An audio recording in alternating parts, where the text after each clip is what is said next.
For our Canadian lifters, pure passion, real results, what you put in your body should matter. Pure Vita Labs PVL supplements are clean, tested, and approved, powering athletes for over 25 years. They also power the KOTL podcast. You could trust PVL. Use code KOTL15 for partnership pricing at pvl.com. In this podcast, we deal with issues of suicide, gang violence, drug abuse. We go into some places. So if this is something that might upset you, here is your warning. Also, me and Jonathan had recorded this podcast, and then a few days later, Jonathan reached out and wanted to insert into the podcast a few more details that he thought were important. And then after recording the extra piece, 100% he was right. And the story just gets even more deep. And then he goes into his background, which I think is going to surprise people. So you will notice at a certain point, there's a cut in where Jonathan goes deeper into detail. You probably won't notice on the audio, but if you're watching the visual, you'll notice. But this one's going to be different. Six-pack Lapadat. We got Jonathan Cayco. And I was just asking you how going back to normal life is. And my dude, I didn't have, I was just commentating, and I'm already like back to my normal day to day is like, it's weird, huh? Coming off that kind of high. Yeah, most definitely. It was I like had to make sure I slow down and kind of let myself process things, you know what I mean? And just kind of find ways to relax. Do you, when you have this kind of emotional high, like 2,000 people cheering your name, and it goes like you're back to being the number 193 all over again, etc. Is it like post-meet blues? Like marathon runners often say after a massive, because you train so hard for it, it climaxes, and then you go back to normal life. What's it like? Um, I had a conversation with Nina about that. She was talking about that, right? Nina, my if for listeners who don't know, Nina is my fiance, and she I always have good conversations with her. We're really transparent with each other. And she said the same thing. She was like, "How do you feel?" You know, like, and Mm-hmm. honestly, I've gotten really good about it. Um, it didn't really, I didn't have a high because I was just like, I was just enjoying myself out there. There was like no pressure for me at least. And I just made sure I had fun. And I can go into that later, but it didn't really hit me that hard as compared to other meets. Like, or when I Really? was, yeah, that's why it was interesting for me, yeah, because but I can go into that later. But it was just like I just had a fun meet, honestly. I just enjoyed myself, um, and for the most part, I put up the numbers for my bench. It was nice. Deads was and squats was terrible, but yeah, I didn't really have that super high because when she said that, my point was when she said that she mentioned like that post that like this high, and I was like, I don't really feel that. I'm just like, Wow. yeah, I'm That's, just like chilling. because I mean, I've been doing this for a while, and I've had a few people on from Sheffield, and they were saying, like, a few of the lifters, and the ruckus that was in that arena, like 2,000 people, and they were like, I had never seen a crowd like that. They were chanting, the music was bumping Yeah, like a freaking nightclub, man. And they were at times on their feet. They were booing ref calls, they were cheering ref calls, they were like, it was crazy wild. And the competition itself, like the amount of world record attempts and what people were doing, I I was on a crazy high myself. It's crazy you could keep yourself even keel in that moment. Like, did you feel the crowd when you hit up there, or did you just tune it all out? uh, I felt the crowd most definitely. Like especially on my first squat, I walked out and I knew the crowd was going to be huge. Everyone who went into the meet, you kind of probably have an envision. You vision like what's it going to look like. Mm, This is like the biggest crowd and we've had in powerlifting for the most part. And I saw the crowd and I was just like, I was just happy. I was like, this is awesome. This is literally what we've wanted in powerlifting for so long. And let's just mm, all like, let me just use their energy, you know. mhm. So in that sense, it was just, I've done it.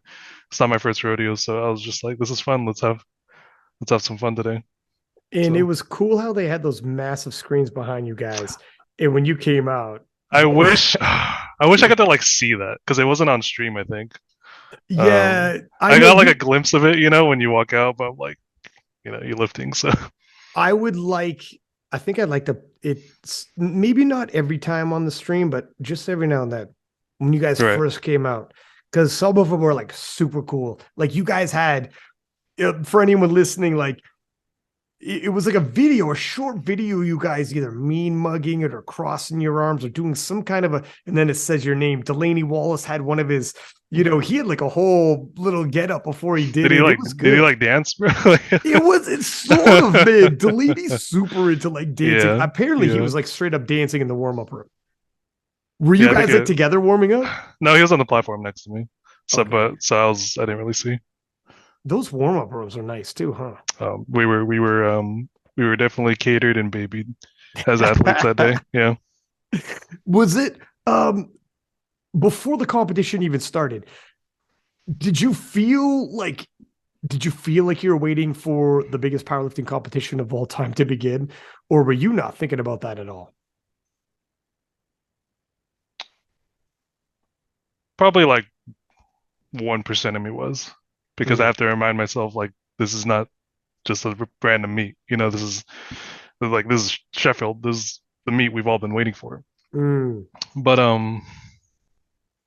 no, my whole mindset was just I want to just do.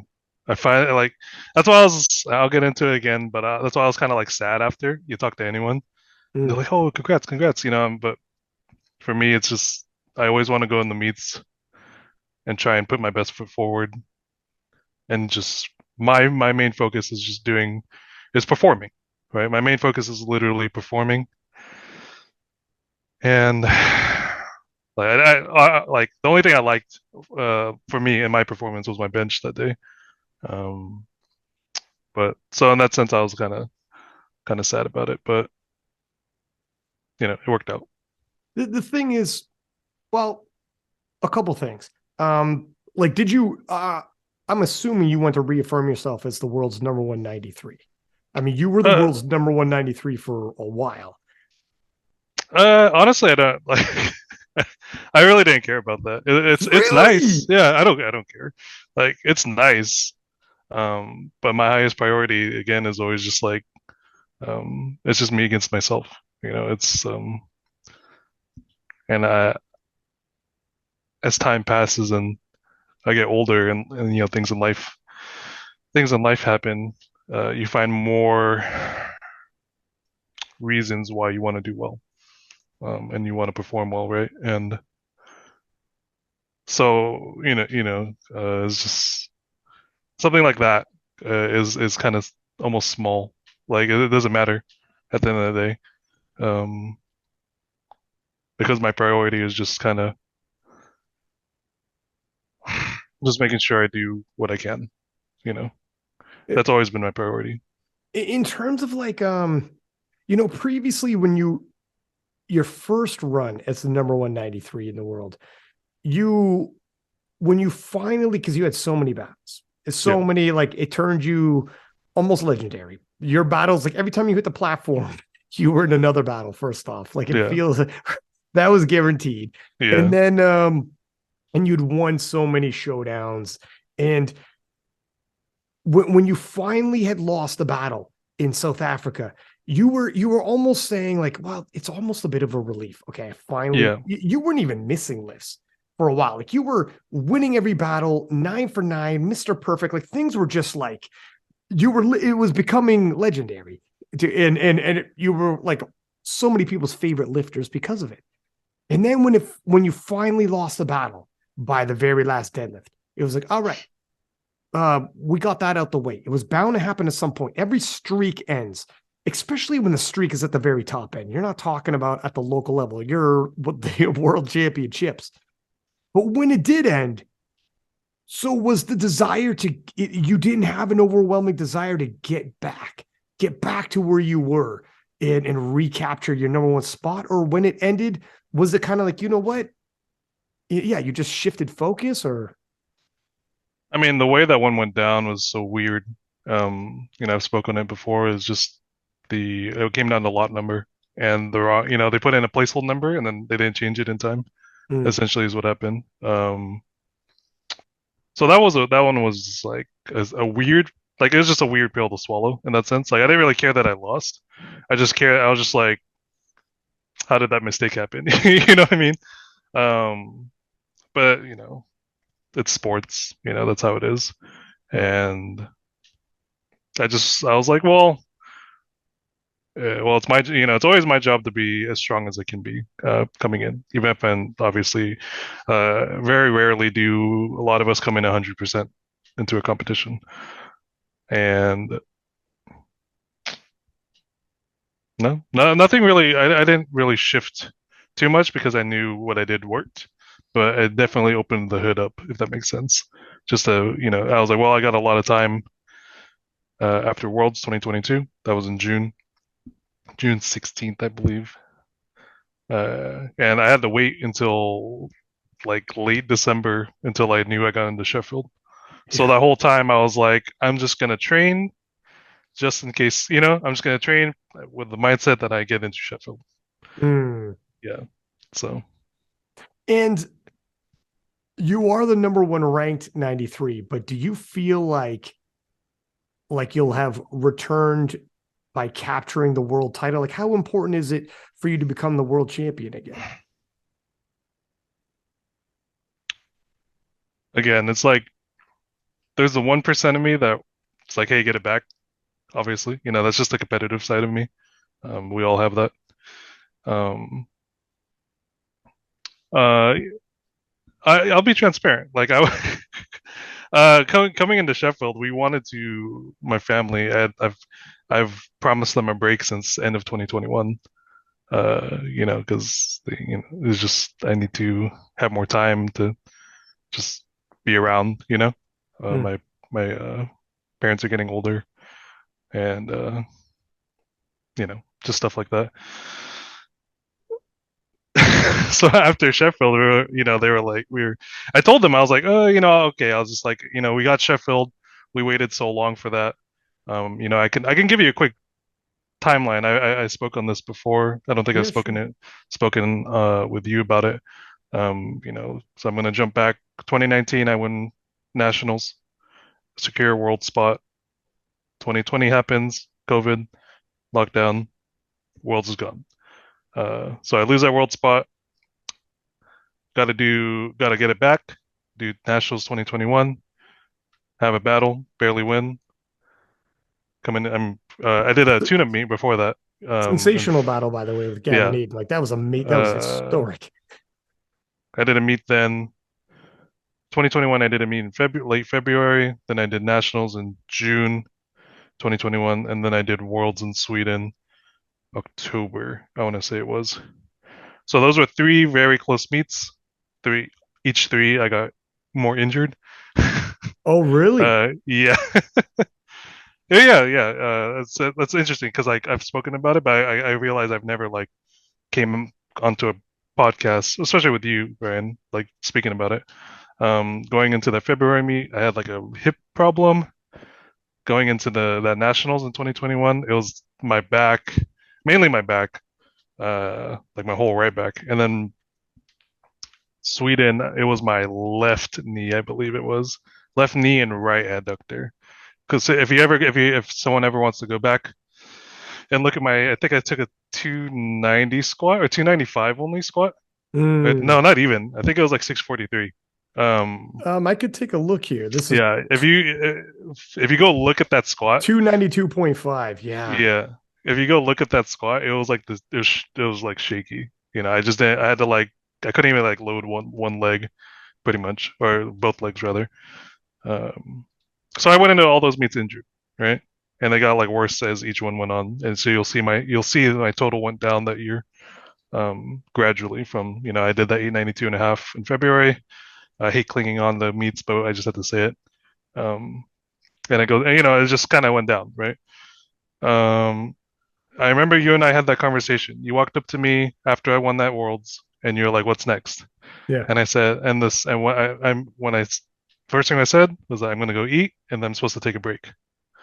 Yeah. Yeah, Here we I are think, two. Yeah. yeah, man. Oh my God, 2 years later, huh? But do you remember that conversation? Do you remember Yeah, I in the back? remember. Yeah. Yeah. And that break was something I promised essentially. But then I spoke to SPD. We had our conversations, and they're like, "Hey, if you want Sheffield, you have to do Worlds in 2022." So I'm like, "Okay." Um, so in 2022, I do PA Nationals February 2nd. I put up 888. Honestly, that was pretty much I think that's been my best like meet to date. Like in terms of like it was a little travel, barely, and just I had a lot in the tank on that meet actually. And were you? Um, And how was your body in that one then? Why do you think? that one actually, I was feeling okay. That one was like in Mm, general, I came in like the most like healthy without like no if the aches and pains were pretty much minimal or none. Um, you were smooth 9 for 9 that day, and yeah, and yeah. then Worlds 2022 was a few months, like 2 months after that. Um, and 8 for 8 came in, last missed my last deadlift. Actually, I came in with a shoulder injury on that Worlds from PA Nets to Worlds. Mm, Have you ever go look back at my bench that day? I think that's when I benched the world record 525 and a half, and it was slow for me at least. mhm, Some guys would be like, "Oh, that was great." I'm like, "No, that felt like shit." mm. So I've named off my past 5 meets prior to Sheffield, and I did those 5 meets within 14 months of each other, and those weren't like easy, and 4 of those meets weren't easy. Yeah, yeah. No, Yeah. like I don't think I mean, except honestly, yeah. Even the first meet wasn't easy. I just because I was still pushing it, obviously, um, but yeah. So when I was in the time after Worlds, there were had conversations, and they were just like, okay, so you do get Sheffield. Are you gonna have that? Are you gonna do that break now? Like actual break, like not just like there's time between. It's just nothing. Well, just nothing on the horizon. Nothing. You know what I mean? You know what I mean? yeah. Um, and I was like, oh, well, let's see. I like said, like, let me get there, let me do it, and we'll see. But it's something I've been rain checking on essentially. Um, so Sheffield, do Sheffield 9 months of good training. Unfortunately, I came in with a small. It was a tiny injury, but it was like I think that tanked my squat really hard. What was it? What was it? The same hip thing. Yeah, Is it like a hip? it was that? Is it a hip impingement or No, it's just like honestly, I think it stems from my lack of abdominal muscle on that side. okay? So you Um, loaded a little more, or yeah, I have to like I'll fall on that side sometimes. mm, Again, for the viewers who don't know, um, quick story on that: I was born premature, 3 months premature. I was supposed to be born in October, but I was born early July. I was supposed to be born late October, but I was born early July. And they had an emergency surgery. They did a C-section on my mom, and they did emergency surgery on me and ripped out a bunch of my intestine. Right, that was that infected. that's crazy early, by the way, like Yeah, that's insanely extremely. early. Yeah, I think about that. I'm like, I have some pictures. I don't know if you care to see them, but Yeah, sure, for it's sure. just I'm like literally like I'm like The tiny. survival rate is Yeah, probably it's so crazy. low. I think my official weight was like 2 pounds, something like that. Oh my Some gosh, if man. even less. Yeah. Um, Like there was a picture, I'm holding my mom's pinky with my whole hand, and it's just like this little, like this little like speck, Yeah. Um, but yeah, I have that, so I'm missing the abdominal on my right side. Um, and like when I'm really fatigued, that's the first thing to go because there's just like nothing there, you know. Mm. So something that's compensating, and usually it's the my back and hip right under it, right next to it. And, So and when you went from Worlds to Sheffield in that time period, and I know what you mean where it's one thing to have like time in between, but it's Sheffield. You don't with the yeah, something looming, it's yeah. not quite the same as There's something there behind you, and and you're it like, was well, big. yeah, exactly, right. So I'm like, okay, I'm gonna jump right back in and train just in case I get it. And were you training hard throughout? Like this Yes. was Oh because yeah. you're posting some great numbers in the gym. I was training hard. That's why I was really sad about Chef. And that's for me. I was sad. It's like you study really hard for a test, and you get like for me, like you're expecting like an A plus, and you get like a B plus, for Right, example. right, I know that sounds like, oh, it's still good, but you know what I mean? Yeah, yeah, yeah, yeah, yeah. Like it still works out, but it's not what you wanted. yeah. Yeah, yeah, No, I got you. So with yeah, Sheffield over though, so here's the thing. Here's the thing. Your athletic prime is only so long. And yeah. it's one of those deals where you're like, frick, like every bit of time off.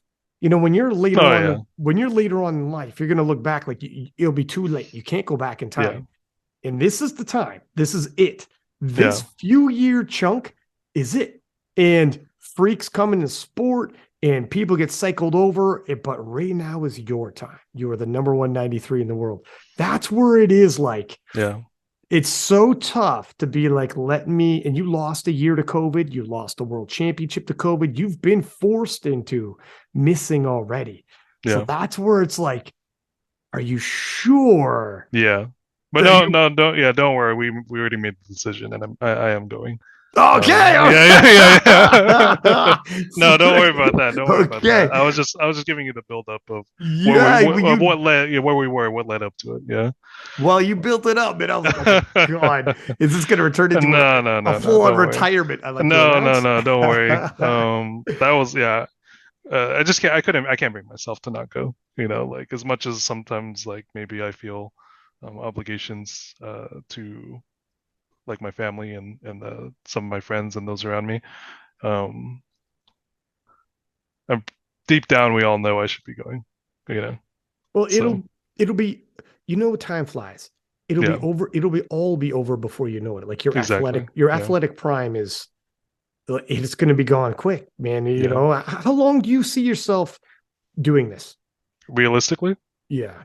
at a top level, Yes, at a top. That's true. You could do masters and whatever forever, yeah. but But like at an in actual this, top level, yeah. yeah, yeah. 7, 7 years, 7 more years. If I'm really good about it, That's a nice stretch. yeah. Uh, Yeah. Like the 10 if I'm like I don't know, if I'm like crazy good, But yeah, I think seven's a nice number. and you've made so like what are some of the things you want to nail down before you leave? Is it numbers wise? Is it titles? Because it's interesting that titles didn't mean like being number one in the world or winning titles. Do you think that will mean more to you later on in life if you're recounting this to your kids or recounting this like, or do you think this is just easier for you to process while you're in the thick of it? To be like, look, if I'm Mm, chasing titles can be negative to you, emotionally. so I spoke to Omar about this. Um, Shout out to Omar, by the way, Omar Yusuf. Um, for me,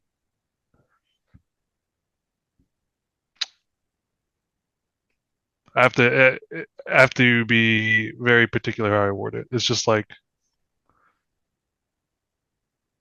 my expression of strength and how I perform, especially how I perform.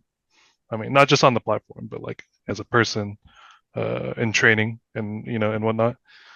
I believe is just like how explain. It's just how well I can do, like how well I know I can do. I want to express that on the platform with my performances, and that is a direct mirror to pretty much how much I just how I am as a person, right? That though that's like almost like a duality thing for me. It's just like I want to do well because this is the same. Like I want to do well enough to match how much I care about Nina, my family, those my friends, those around me. You know, Hmm. so I don't know if you're kind of keeping up with that, but I think so. It's like, it's interesting because I talked to Penna about this, and he's like, he words it. It's almost a romanticized way of wording it, but he words it like, this is his way of expressing himself. And some people have a guitar, some people paint. He competes in powerlifting, but it's how he expresses himself. That's why yeah, he loves a fight. He loves a good grind. I mean, he's the king of the grind. yeah, And then he grinded out his second squat at Worlds, and he had nothing left. And he came back for another in the third. And I'm like, man, you just emptied the tank. And he ended up being sick the whole nine. He's like, but this is how I express myself. yeah. And he felt like, it's just that's how he articulated it. So I think I do understand what you're saying is like, you want to leave it all out there. I want to do I want to do well enough to be strong enough for the people around me. The how strong I can be, because what I'm good at is being strong, like, you know, competing and such. I want that to be like a reflection, basically, of just how strong I can be for those around me, you know?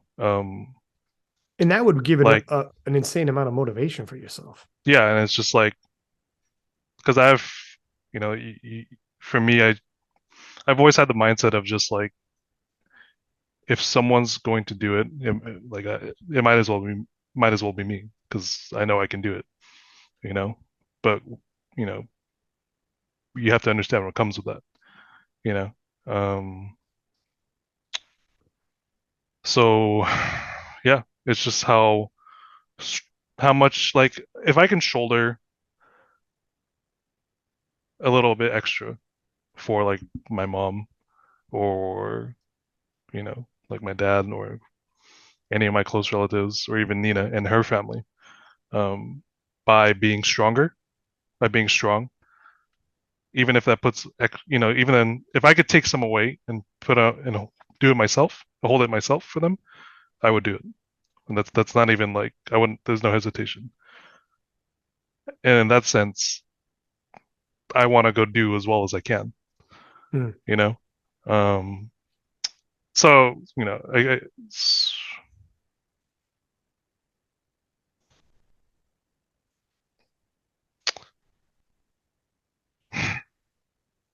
yeah, it's just a lot. It is a lot because especially going to Sheffield, a lot changed. A lot of big life events happened in my life that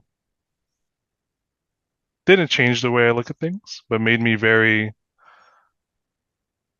grounded, even more so about who I am, who I need to be, what I expect out of myself, and just how much I can do for those around me, essentially. Because there's a lot of things that happen in life that are completely out of your control, Mm-hmm. and but it's up to you how you react to it, right?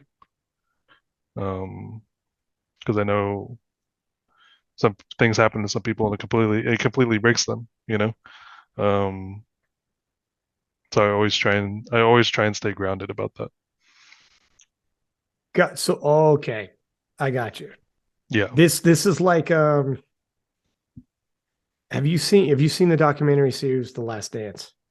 no, with Michael What is that? Jordan. All right, it's Oh, I haven't seen it. I know what that is though. Yeah. beautiful documentary that like a sports documentary. You should check it out. So essentially, and this is where the correlation will come between like private life and sports. But Michael Jordan and his family have a massive loss in the family. And people would say on the surface level, what does basketball have to do with life? Or what does the performance of you on the basketball field or basketball court have to do with how is that going to help your family? Right? How is that going to blah blah blah? And like what's the correlation? But when you watch the documentary, the way it unfolds, it's fucking beautiful. And you see how when the family sees him on the court hold himself together and show how strong he is in the heat of it, they draw strength from him. And when he shows that and then holds it together until the end of the game, and then you see him at the end of the game, the cameras follow him into the locker room, and then he lets go. And then you see him break down. And that is when his mother, his sisters are like, he is our rock. And it means a lot to see to have a rock in the family and be like, that we can be strong. And it makes more sense. And it's hard to articulate to people, Right. but It, it's crazy you say that because right after my third deadlift, I ran to the I went behind the curtain and I just started crying. I was just like on the floor, like curled up crying.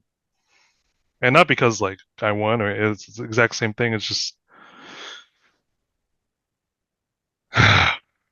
yeah, it was my family experienced a major loss last October.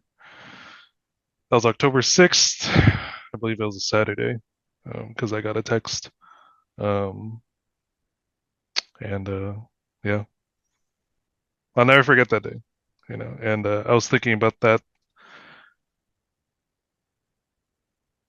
when something terrible happens, like a just a huge loss in your family. With my mindset, it's just like how I need to be strong right now. I need to be strong for like my mom and my cousins, my aunts, my dads, my uncles. I got permission to talk about it because it's still pretty fresh. I mean, Sheffield time. That was only barely 6 months ago. mhm. Um, oh fuck, I don't even think I could talk about. I can't even like probably muster to talk about it. But because You like could I want to. Sometimes I want to say it, but then it's just like your throat closes. You can't even say it. I've Um, I yeah, I know yeah, I've I've lost like yeah, when I yeah, was in my 20s, and I know exactly. I've been yeah. there. I've You been know, there. I've had friends pass away. Even some close friends. Um, I even had a friend who was in the same boat as this. And if I could say it, that's great. Just so maybe you guys can understand a little better. Maybe give me a minute. But damn, that's crazy. It's been just like 6, 7 months. I can't even say it still. I told myself, okay, so coming into this meet, I told myself I'd do it. Coming into Sheffield, I told myself no matter what, I'd have fun and I would enjoy. Fuck. Okay, my man. No, yeah, yeah, You take your time, and this stuff isn't easy.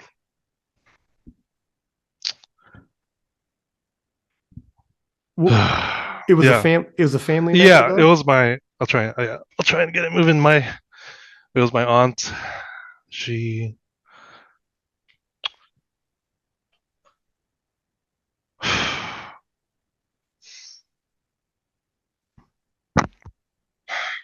she helped raise me and with my Lola, my grandma. Uh, She raised me, my siblings, my cousins. We all grew up seeing her after school. Um, in the later years of her life, she was living alone and she got sick, and we didn't know.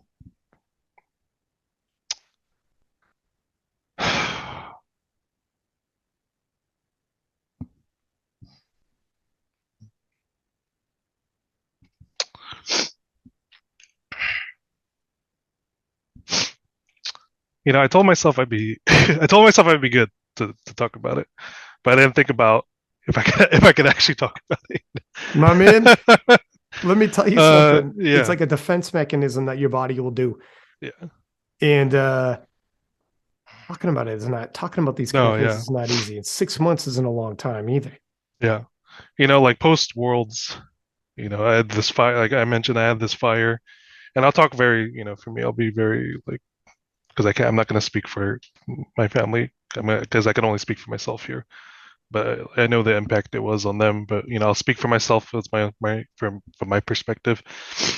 Um, Post Worlds, I had this fire reignited in me. I mentioned I was training hard. I was like gaining momentum again. I gained some weight back. I was feeling everything was good, and then we get a bombshell. So I'll try and say it quick before I just can't I just can't talk anymore. Um, my aunt was sick. Um, she had, I believe, stage 4 ovarian cancer. And if I can explain it, you may get a better understanding why it's been hard for me, or for me, not just my family. Uh, she she was sick. We didn't know how bad it was, and she was scheduled to do surgery on a Monday, and she ended up taking her own life the night before the pre-op appointment. Um, Jesus, John, I'm sorry to hear this.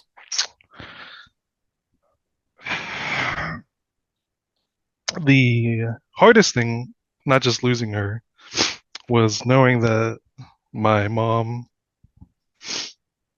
and my aunt, my other aunt, so my mom has, they were her and 4 sisters. She was one of the sisters, right? They were with her the night before it happened, just getting her ready, getting her prepped, you know. Mm. So the hardest thing for me was that, when she did do it, I got a text that day. My dad texted me. And the hardest thing for me to learn was, like I said, not just losing her, but I found out it was my mom who found her. And I can't even like there's Yeah. so much to process in that moment. I'm like, what just happened? And then like, is my mom okay? Obviously she's not. My aunt left a note and everything, which I've read like hundreds of times. Just to, this, you try and decipher things. And yeah, since that was like I said, October 6th, I believe. It was everything just it was tough. And that wasn't, and unfortunately, that wasn't that wasn't the last thing that happened. But I think the hardest thing is just watching your family and just people you care about so much just be in complete pain, and you can't do anything about it.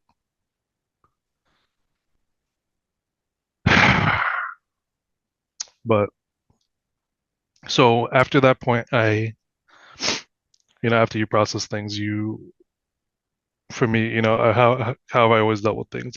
I always want to do well. Um, for myself and for those I care about. That doesn't just mean my family, right? Um, so like I said, going into Sheffield, I just that's where my mind was. I just wanted to have fun. I told myself, like I was trying to say, I told myself I'd have fun no matter what, and I would enjoy being on the platform because I hadn't genuinely enjoyed myself on the platform since 2019 because there's always been some type of like obligation or just some chain holding me in the sense of like you got to do, Mm. and I think I did right, even though I didn't have the performance I technically wanted. I still went out and had fun. I don't know. I can talk to you about.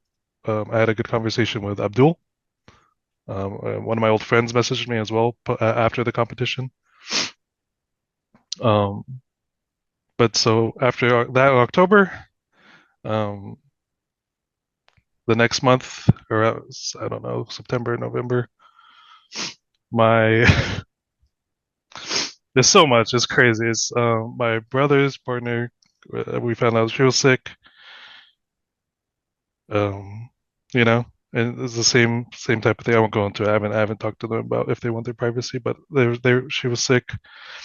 Um, we didn't know how bad it was, but it was pretty scary for. It's still ongoing actually. And then after that, I'm sure she doesn't mind. Nina's mom got sick. Um, it was that in December.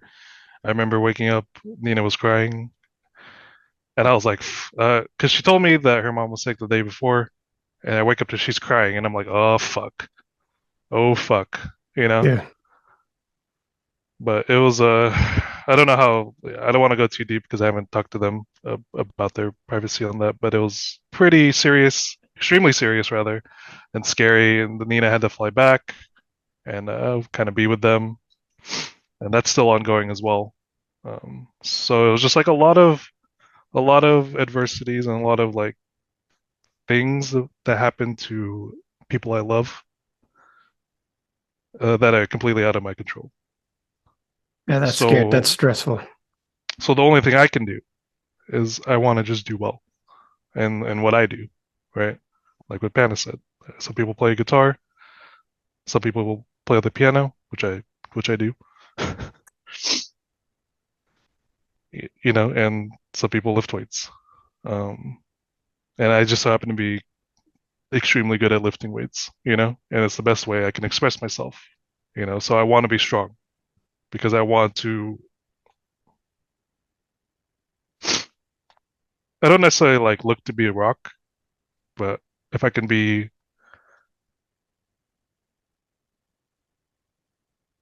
hope, a pillar, or whatever, just if it takes a little bit off them, like I said, not just my family, but Nina's family and like my friends, then that's it. That's everything, Like I said, it's different. It cut this with the one with my aunt cut so much deeper than any other loss I've had before. I've had friends pass away. I've had friends who've taken their lives as well when I was in college. Those are absolutely devastating. But it's different when it's like someone who you saw growing up, raised you, and it's just you never think you never. There's like it's always that you never think. There's no way you ever think this person would do that. You have those conversations where you just like we like where were they mental? Where were they in those last in the last day? Like in their own mindset. But that's where I was in Sheffield. If you're asking, it's just Sheffield was almost. I just wanted to, like I said, I just wanted to have fun, but it wasn't.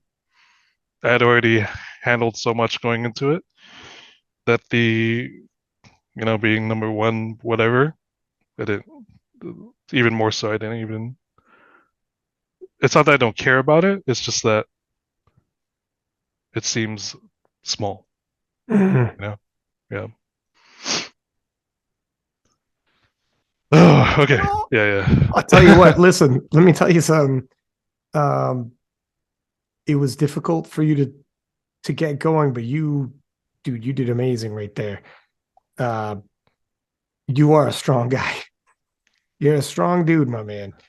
And yeah, it makes sense, like for sure. It's a sport. And in the bigger picture, what does sports mean? But it does help sometimes when you're like when you have tragedy and you're hurting, it I when people live long enough, you're gonna start losing family members, friends, etc. Yeah. And you will know some people in the family that'll step up and be that shoulder for everyone else. And you appreciate it because I've seen it. And it does mean something for someone to hold it together. And it gives other people courage to hold it together when everyone would totally understand if you just fell to pieces. Yeah. And it's funny you mentioned that documentary. Like I said, I haven't seen it. And right after I hit my third deadlift, I just went to the back and I was just like crying. So it's funny the parallels there to me. Yeah, I wanted to, I just wanted to make sure when I talk about this that anyone who's listening has a has a good grasp and understands when I she's my aunt, right? But my family is very close. And it's not that she didn't live far away. She lived like 10 minutes away. Me, all my cousins, all my siblings, we went to her house every day. I mentioned this. We went to her house every day after school. Her and my Lola, my grandma, would take care of us while our parents were at work. And I just wanted to make sure everyone knows when I say my aunt, she's my tita. Tita means aunt, which is, it's very close to tia. But for this particular aunt, we called her Nanai. Oh, sorry.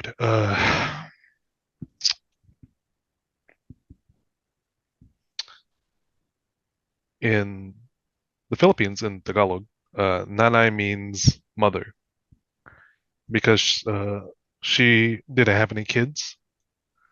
So,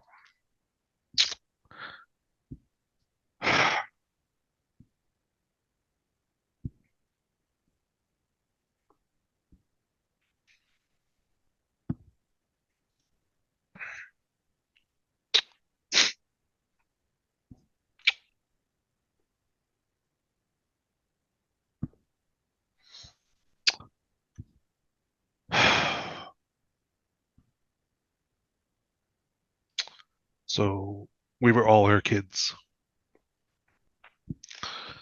I just wanted to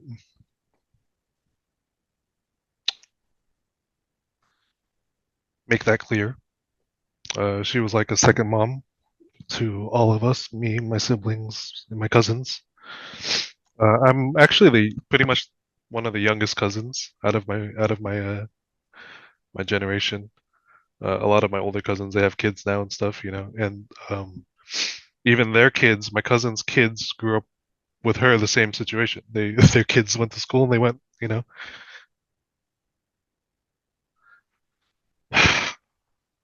Something I wanted to make sure everyone knew.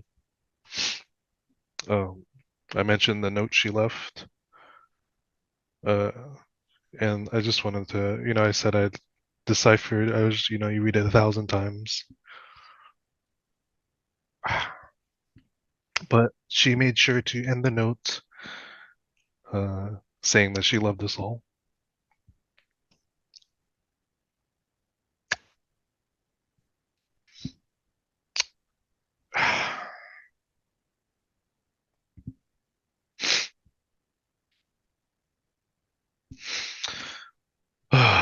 And me, and I'm gonna speak for myself here. My whole life I've always wanted to do well. Uh, I got caught up in trouble when I was a kid, teenager. I got in a lot of fights. I got expelled from school a lot. I was prepared to go to adult school if I needed, as I was growing up, and but I always wanted to do well, and I never wanted to make my family sad like that again. So I always wanted to give back to them and make them proud. And I'm happy that one of the major times I saw her was after Worlds 2021. After I won, she came and visited along with my family. And yeah, that's one of my, uh, not the most recent, but that's one of my favorite pictures I have with her. So yeah, uh, all my aunts, they told me she was always proud of me. And I understand that life is just like that, as time passes.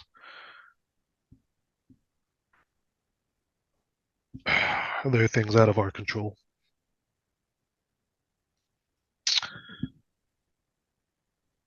Yeah, that's the biggest thing I want to add is just make sure when I speak about my aunt that everyone can kind of understand. She wasn't just some aunt that I didn't see, that I only saw like once a year, we were all very close to her, and you always ask yourself questions. I remember my last few months leading into Sheffield, for example, not that I didn't care about Sheffield, but like I was more focused on that. I'm just making sure everyone, even Nina got close to her. Uh, Nina would ask her for recipes because they would cook.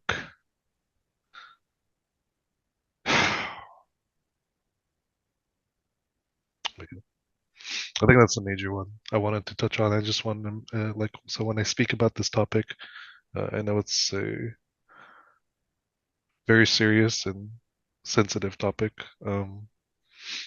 That you understand that she was pretty much a second mom to me, and even even Nina, and all my cousins and my siblings, yeah,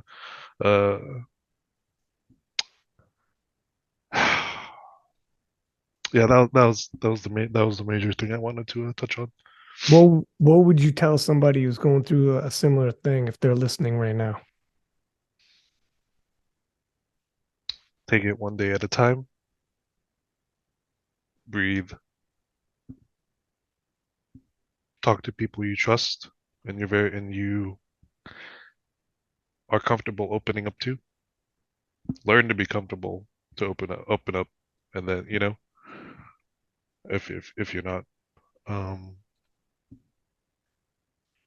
and keep fighting. That's why. That's why I say that. Just keep fighting. You gotta fight. You you mentioned you had a friend who got shot. Oh yeah, that's no, that's pretty normal here. How is Um, that? That sounds that is. oh, that's that one. He was robbing a place, and he ended up getting himself shot. So those are the kind of, as I grew up, that was kind of like the normal. You just for the city I'm from, it's pretty common or not uncommon, to get just a lot of the wrong crowd, quote unquote. Um, So this was when you were growing up, when you were in high school, high school. Mhm. before we like that we know the Jonathan Cayco that we know today. A The grown very, man who's you don't know people's backgrounds necessarily, where they come from and what was going on. So this was a different Jonathan Cayco. I think deep down, I've always been the same. I don't think people deep down people I don't think change. It's just how well can you know yourself,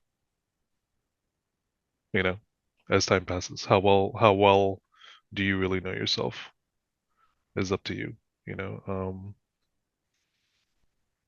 You're young, stupid, easily influenced. Um, I And you would just what's up? you could have been could you have easily been with him when this happened?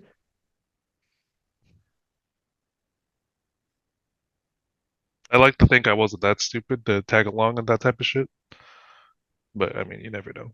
Um, these are guys you trust, you know. Um,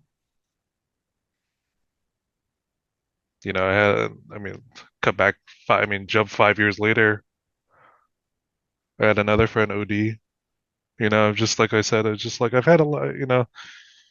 I've had a lot of untimely deaths, yeah, but that's why this one was. I think about them a lot. You know, and how the path they went down determined their fate.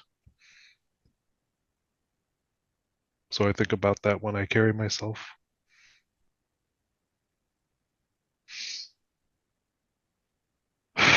because I know what it did to their families.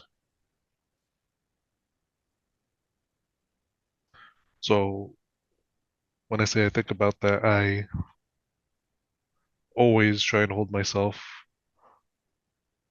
to doing good or doing better than yesterday at least, you know, just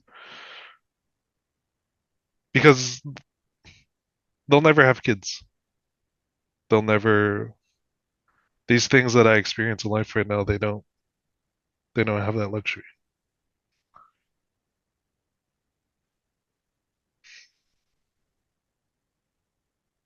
So I consider that when I every time I every moment I live. I'm always grateful to just be here now. Um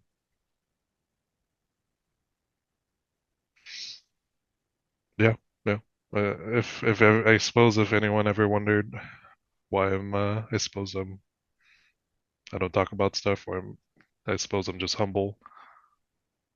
It's because I understand that life is fragile and there's not a lot of time.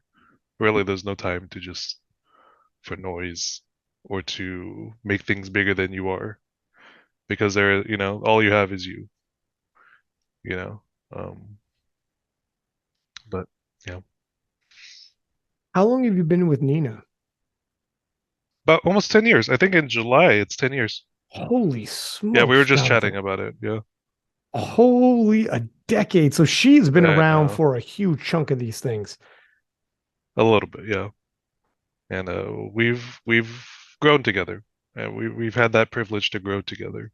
You know, um, we work together and everything. If she needs to lean on me, that's fine. If I lean on her more than I probably should, but she's okay with it. You know, but yeah, it's just man, yeah. And I was just thinking about this today. Like, I went for a walk just outside, and I know like I live in a nice neighborhood where we are now, like a nicer neighborhood, right?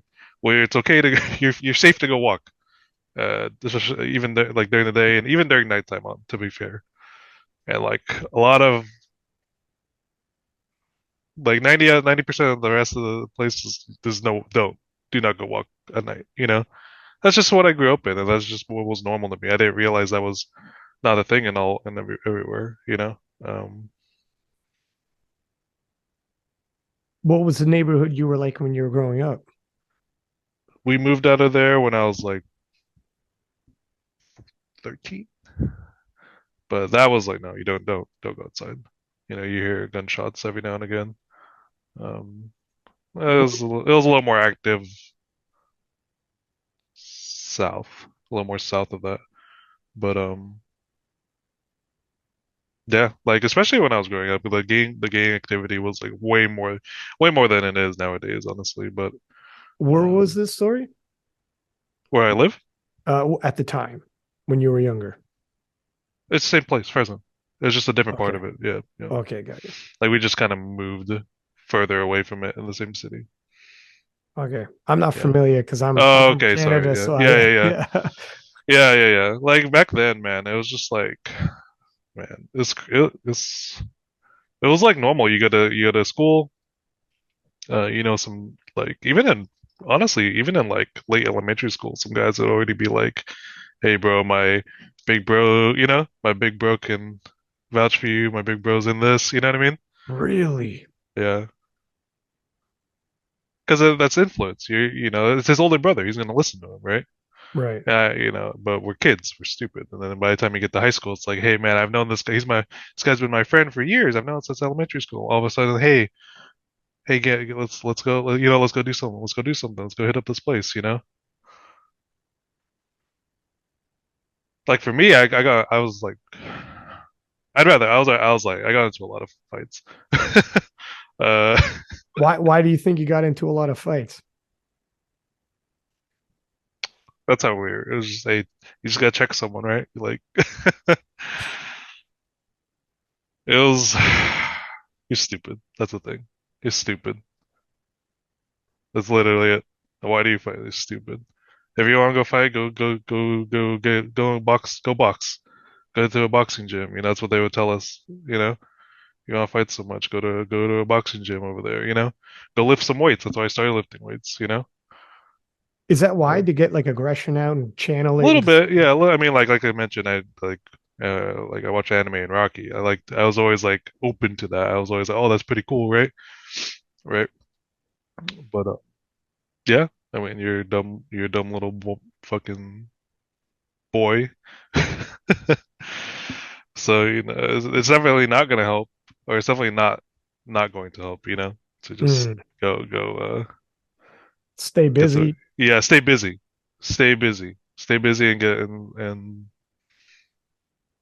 learn to say no. That was the thing. Stay busy and learn to say no.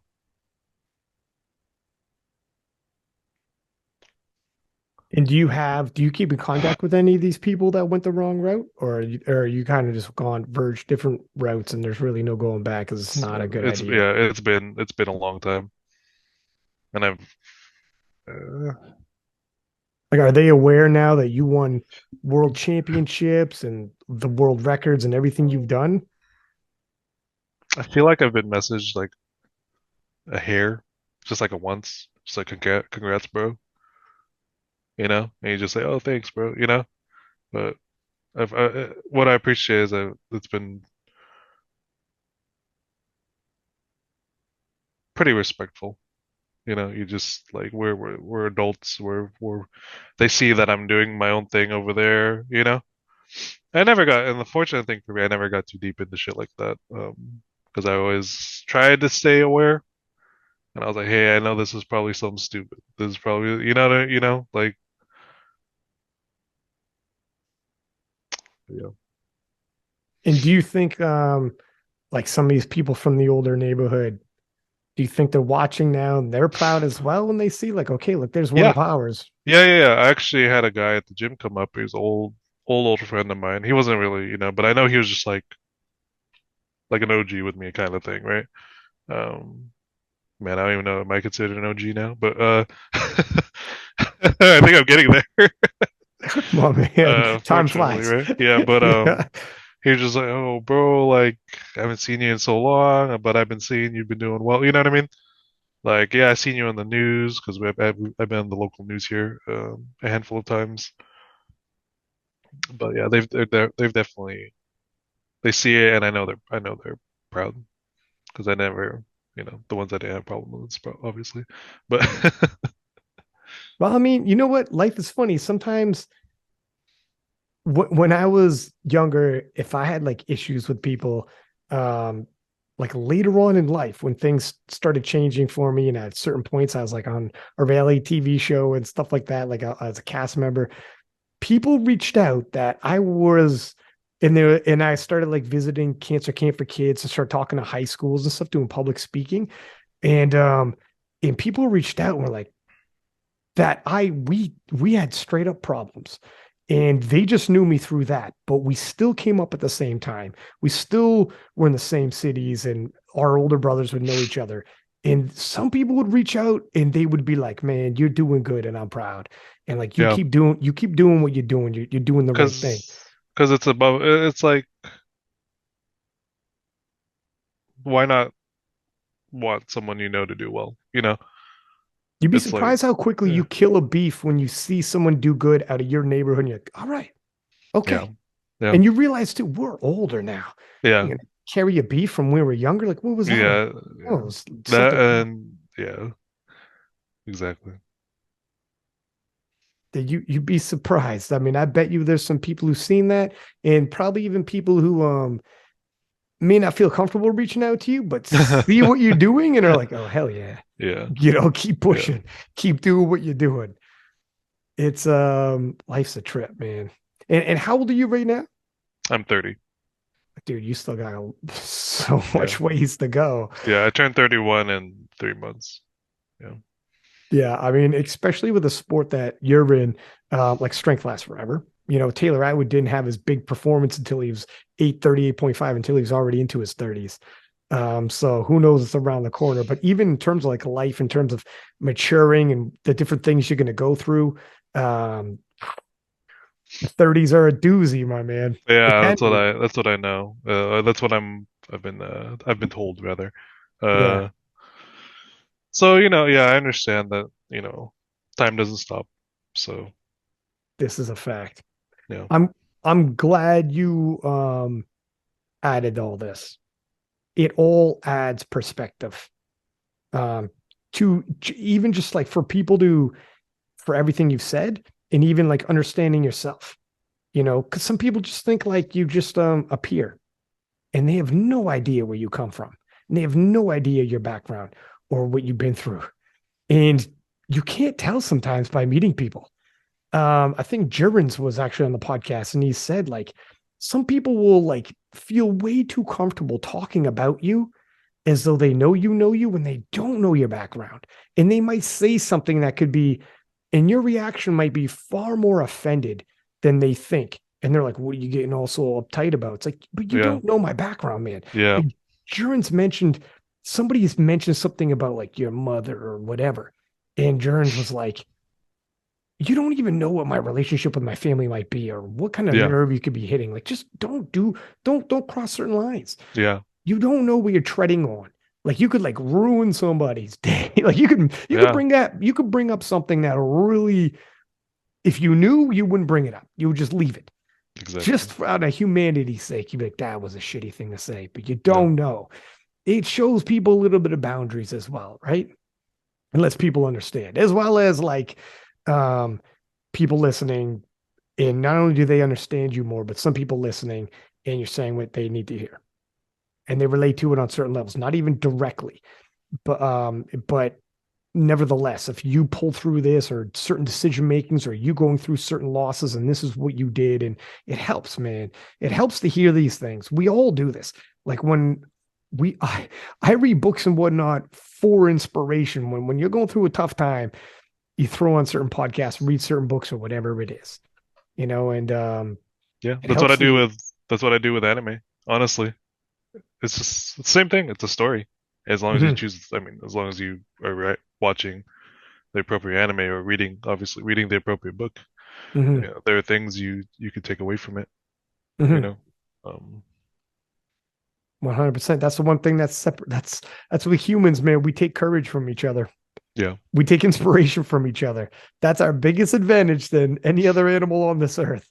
Is we get stronger with each other through our communication. It means something for us for sure.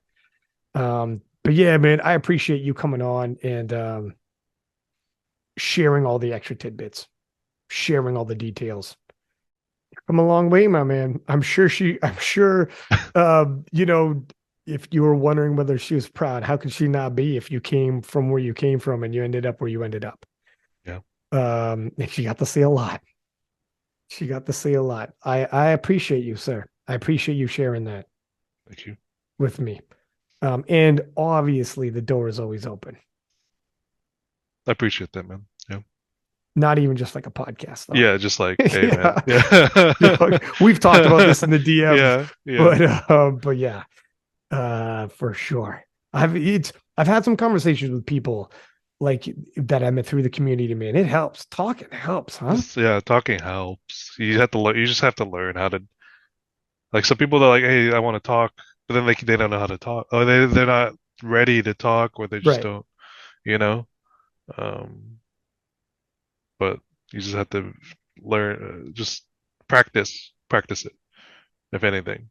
So because Just get the ball sometimes, rolling. yeah, you just get the ball rolling, practice it, and learn how to just speak for yourself. Speak what you, not what someone else is feeling, but speak what you're feeling. You Mm. know, because you can only the only person you can ever speak for is for yourself. One time I reached out to a friend and I shot him a text and I said, I said what happened and it was bad. And then but I said what happened. And I put LOL. I was like, man, this just happened, man. And I put LOL. And then he shot a text back and he's like, why did you put LOL at the end of that? There's nothing funny about what you just texted me. So you don't have to lighten this up. You don't have to be that guy for me. You just tell me. You're in trouble right now, huh? I'm like, fuck. And then he just called me. He's Yeah, like, just call me. And he knew. He's like, you wouldn't have reached out to me if you didn't want to talk. And you put LOL because you're like, boom, calls me up and puts me on the spot. And he's like, we're going to talk. And then, whatever it was. And he's like, we're going to meet up. This isn't a phone conversation. And sometimes, my dude, something like that at the right point in time, you need that. yeah. That's It where that, becomes yeah, it becomes like a core, very important type of thing, that you'll remember. you got to hang on to people like that. Yeah, People who can read you like that, who are like that, they are a gift in your life for sure. yeah. Nina can read me like an open book. So I bet 10 years later, yeah, she get yeah. So we're pretty much married. There's always we're essentially married at this point. So anything, any little thing, she's like, "Hey, what's wrong?" I'm just like, "Fuck," like, it's like a superpower, yeah, right? yeah, Yeah, it's a gift and a curse, man.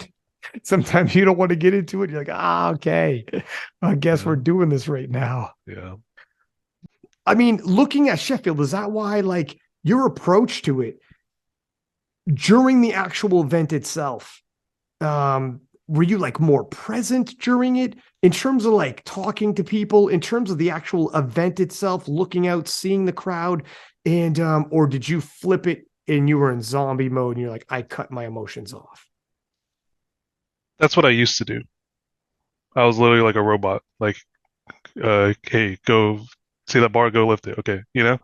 Mm, But like I mentioned, I told myself I would enjoy this, and I let myself just. I told myself, and I was able to do it. Was able to kind of like be free and just let loose and go lift. And I hadn't had that in so long. Um, I didn't even know the standings. I just was like, just load whatever. I'll go do it. What do you, they give me a range. I'm like, I don't know, just give me this, you know? mm. Um, like I mentioned, it was very interesting. I spoke to Abdul, 105. We were at the banquet post meet, and he comes up to me. He's like, "Man, the person I saw in the warm up room, me and him were on the same platform warming up. He's like, the guy I saw warming up with me was not the same guy I saw in South Africa. Really? Completely, he said, you completely different person. And I think the biggest thing there was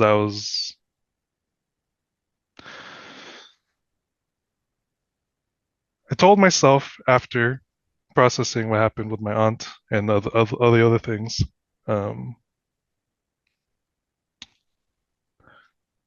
is I would be happy. No matter what, I'm going to be happy at this competition. That was the biggest thing for me. That was like literally like priority number one. So, and then like it's and the same thing. One of my old friends messaged me on Instagram. He was like, "Hey man, congratulations! I saw you on stream. That look in your eye, I haven't seen that since 2019 up from you."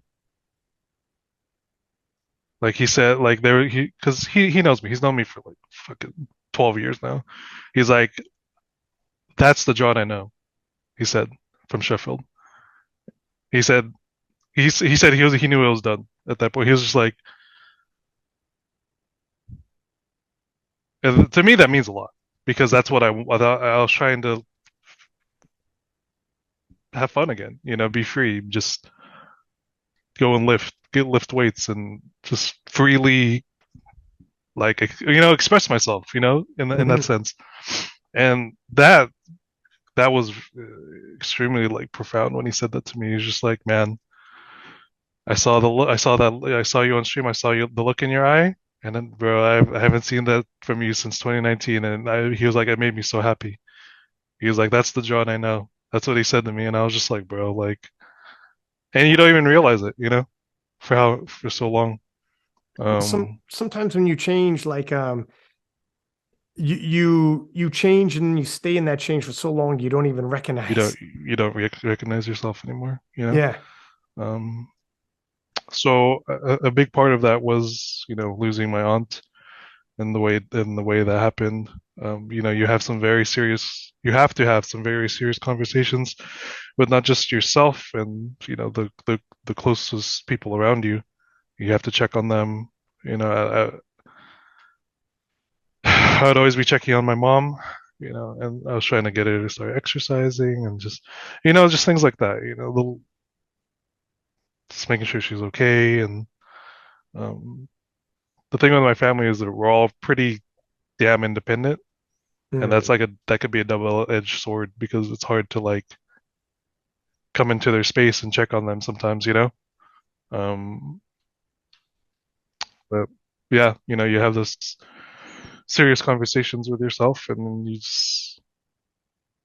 then that's what I that's what came out of it. I was like, I can't be unhappy going into this. That's like, I will. That's just not a thing. I can't do that. You know?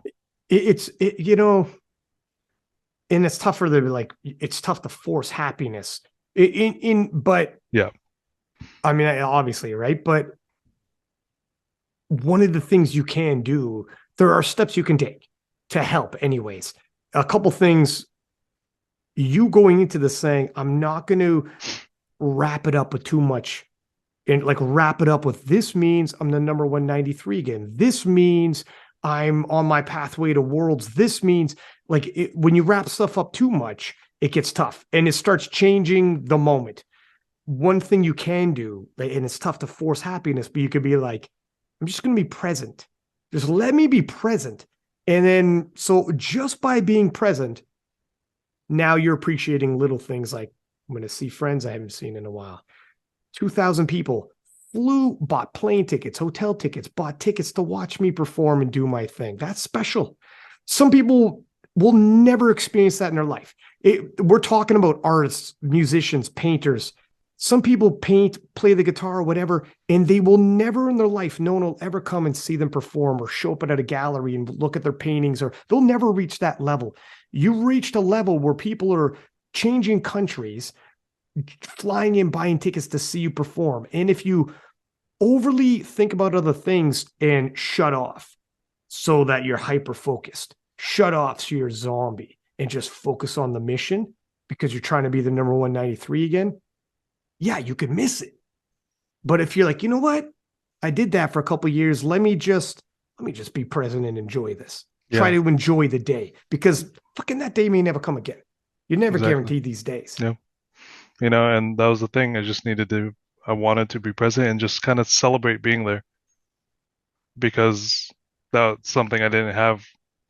Like I mentioned, since every meet I've done since past 2019, there was always some type of like, again, obligation, some type of like angle why I'm doing this meet.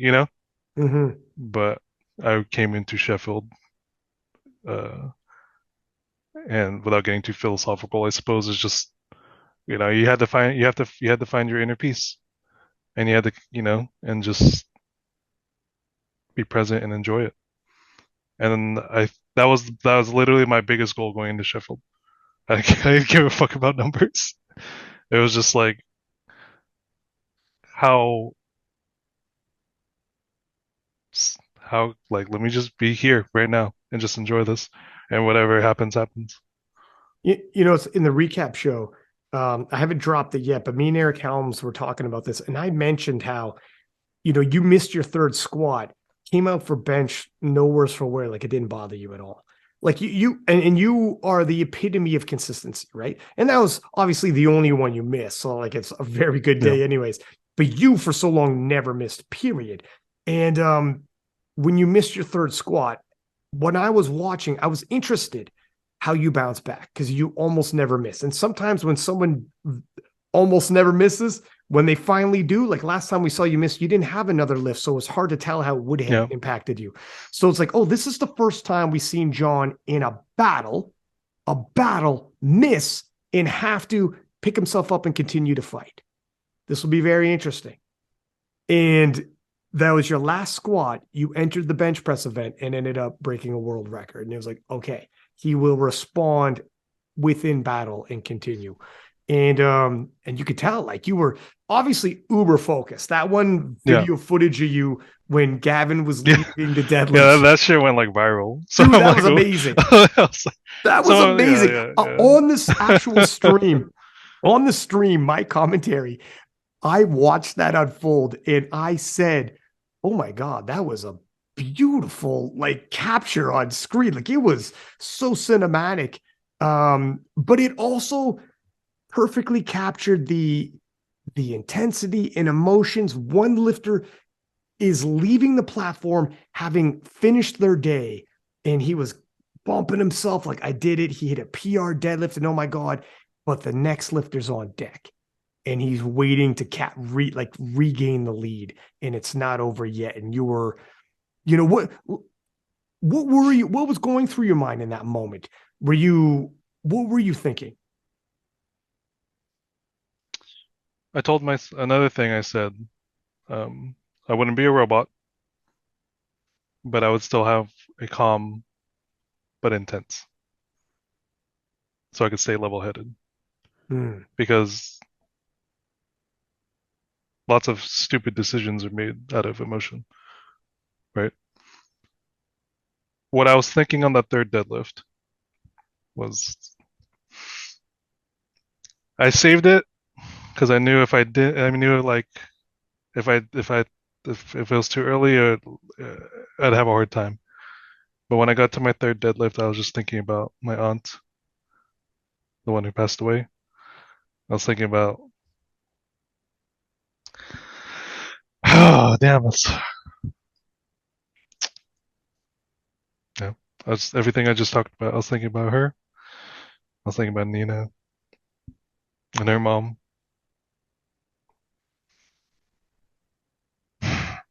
That was it. That's I, I was like, I'm gonna do this deadlift at 755. I've done this, you know, and I was just like, let me just be here right now and let me show you. Let me show you guys, Yeah. That's where I was. That's why That right after sorry, go was up. ahead. No, that's why right after, like I was happy. I didn't start crying on the platform like I've done before. Ironically, that's true. That's you know, true. You made it off the I made platform it this off. time. That was That's a like, PR. yeah, I'll make it off this time. I'll make it off this time. Uh, I had fun. I was like, I like being just, like it's just like my personality. So I just like being goofy. Just it's just how I am, and just uh, not that I don't take things seriously, but we have to find the funny thing. We have to not be so serious at everything sometimes. Right. Um, because that kills people, that ages people, and so I thought about that. The crowd was awesome. And I was playing as the crowd chanted, cheered. I walked off, and not even like 5 steps. Um, like I don't know if you saw, but when the camera goes to the back, there's like a little door that goes downstairs. Mhm. I went through that door. I didn't even make it. I didn't even make it through the door. I just started. I like fell. I just started crying. Was it uncontrollable or you just like No, I hit? was like bawling. I was like, you know those like pain cries Yeah. where you're just like you have to like vocalize it crying. It was like that. Um, but yeah, that's where I was. And when that hit, is it just because you had shoved a lot aside until you completed this mission and then all of a sudden it dawned out it just all came out and there was no It more. was the same. Like what you mentioned. It was just let me show you that we can be strong. But once it's done, let me have my turn to cry. Yeah. The fuck. Holy shit. Dog. When you just said that, holy smokes, that got me for a second there. Yeah.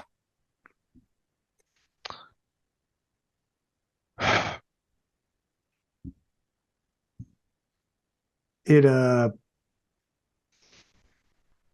what a freaking story wrapped when you see Sheffield and having all you guys on here, um and being able to tell your background stories and like life is tough and beautiful at the same time, man. And first off, like it's an honor to have you guys on here to share this, and people like will draw strength from it themselves, and hear these stories, just like when they watch like The Last Dance, and they draw strength from it.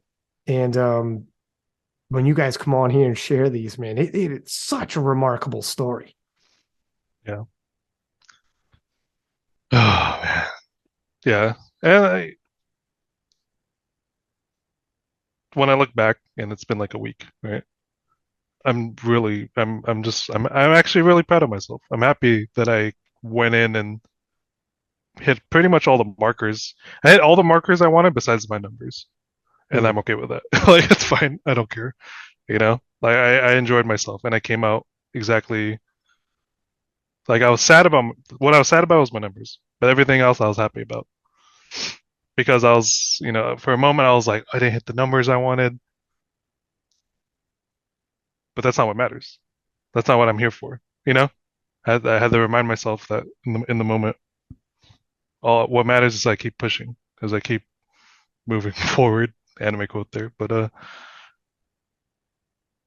I just had to, just stay strong, and yeah, The thing is too, like you can't I mean, you know this more than anybody, but winning, sometimes you just take the win, and just winning itself is a massive, like when I think about 2021 Nats, or I think in the beautiful battle you had with Gavin, or I think about the battle you had with Gustav, right? When I think about those, you'll remember those numbers, but most people don't remember the numbers. They remember watching the battle and how they felt.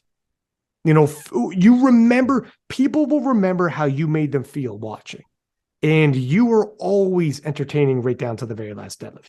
You were always like, you're that hero that, don't worry, he'll figure it out and win in the end.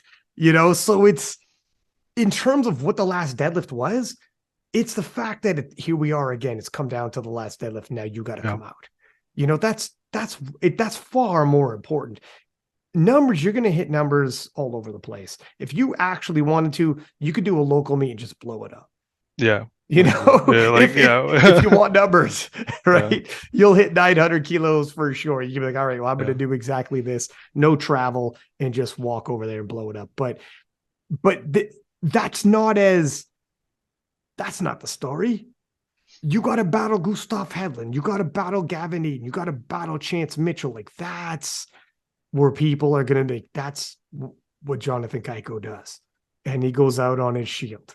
It's and Emil Krastaff, and it feels like the list is huge at this point, huh? yeah. Yeah, it's like a group of like, at a point it's gonna be like a group of like 10 of us. I feel like It's only gonna it's be like let me like, like because now you it's have all of us, freaking now you got Bryce Lewis Yeah, who's around and talking to Eric Helms like Bryce Lewis, former world champion in the 105s in terms of the guys that you face. And apparently Bryce Lewis is totaling 900 kilos in the gym, but he's got to get that the weight cut figured out. I mean, he was pacing to hit the Carpino one and missed it with his last deadlift. But you always have, a murderer's row of people. And people watched Sheffield and now we're starting to hum and haw about coming over to the IPF because, like, oh my God, yeah, did it look like so much fun? yeah. It so it's like, oh my gosh. Yeah, one of my and I don't know how much people have talked about, but when I walked out, I don't even know what attempt it was. One of my first thoughts, I was like, man, Russ would love this. Yeah. I was Can like, you what am I? imagine? I was That's like, so man, Russ funny would that love this. What is he that's doing? He so should be, that's so you know, funny you said that. yeah, But oh my God, can you imagine Russ in that yeah. environment? Oh my God, that's his environment. He 100%. loves he loves that, and I'm like, man, I know he's looking at this, and he's like, man, that looks fun. He would eat it up, man. Yeah, How would you feel like if Russ came over? He's going to be an 83, but he won't be. Maybe by the time he comes over, he goes 93. Would that be weird for you guys to be battling it out? It obviously wouldn't be the same. We're like, I'm not expecting any trash talk like him and right. Brandon. That's for sure. You guys are. I know he would never. But you're also have the same coaching, and Yeah. it was never. I'd be surprised if he went 93 because that's like pretty heavy for him. Well, But he might not feel 93, but he might oh, r- like light, come yeah, in because if look at he did 885 at 90 kilos and he traveled the world to South Korea. If he comes over and he might go 83 just to push up the 83 title, whatever. But he might go 93 and be a small 90, like walk in at 90. He might tell himself, if I can replicate 885, maybe I don't need to be in a full 93. Oh my goodness, would that not be an absolutely that'd be fun. Yeah, that would be insane. yeah, That would be yeah. absolutely insane. Have you thought of that much where it's like, oh my God, if No, I that's way down the road. I'm not thinking about that too much. no, That's too many what ifs and that's far true. down the road. Yeah, See, that's the problem with me. I'm a what if guy. yeah, super I'm what if. Yeah, I'm like Doctor Strange before they fought Thanos and he did like every the single million, possible. the million My dude, scenarios. My dude, I am Mr. Scenario in my head. And like 99% of them never happen. It's like, why? Even especially like sometimes like worrying about stuff. And I catch myself and I'm like, Yeah, dude, you're worrying about so much that probably will never happen. you're worrying about this something that's pretty improbable. Yeah. It's just or just in general, like with life. Yeah, but Yeah. yeah. I try not to. But so now that you're on the other side of Sheffield, how much are you focusing on worlds like you've sent in the invitation and you're going? Yeah, Yeah, you're yeah. officially on. That's it. I'm Okay. in. Yeah. So how much are you focusing on this right now? Or have you allowed yourself to? It's only been a week. Some people haven't even returned to training yet. I'm very happy where I am, and I'd like to just. It's the same thing. I don't. I'm just gonna go in and enjoy it and be present again. Mm, And I'm not gonna fall into what a big thing I was worried about is another reason why we wanted the break, is I didn't want to fall into that perpetual thing again of just like you got to do this meet to do this meet to do this. mm. And so going into this worlds, I just want to the exact same thing I had for Sheffield. It's just I want to be present for myself and enjoy it.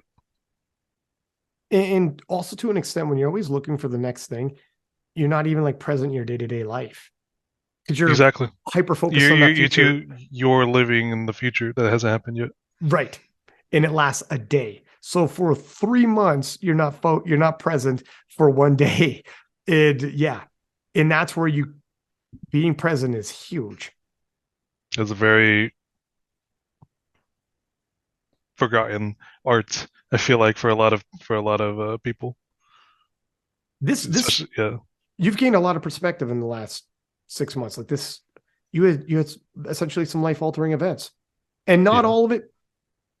You can improve yourself in a lot of ways. Where like, you know what, this changed the way I view a lot of things. I'm worrying about things I don't need to, or I'm, would you say there is some, your what would you say?